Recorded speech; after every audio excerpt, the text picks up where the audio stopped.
the history that we've learned, and as we continue to work together here in the future to grow that, we're going to go to Montgomery and Birmingham and meet with those folks and figure out how do we take what Dr. Donaldson has built at the SC63 and build it in, tie it into the future Civil Rights Research and Museum at the University of South Carolina, actually finish Bethel A&E and make it part of that spot. Highlight the history and the story, but I think for us, capturing and making sure we're telling the story. If it's about Miss Fleming, if it's about Dr. Randolph, who I got to know very well over the last 20 years, my friend Kevin Gray, who I miss all the time. I keep his picture in my office because he always kind of pushed me in a direction, but always had honest conversations, but also with the historic content and why it was important.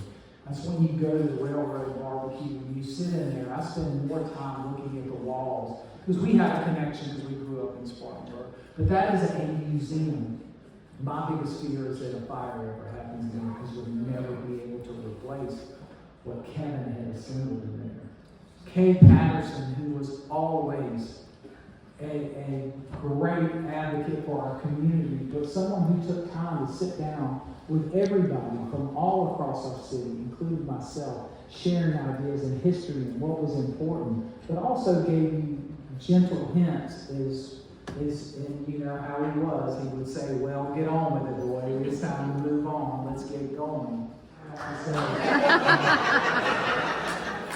But I think it's exciting to celebrate 10 years, and it is important to keep our history. We're going to do a lot more in this city to continue to build up. Celebrating things like Lieutenant Colonel Charity Adams, and people, so many people still not knowing that story and learning more about who they are, where they are in our community. Their house is still here on Lady Street. The Garrett's house is still here on Lady Street.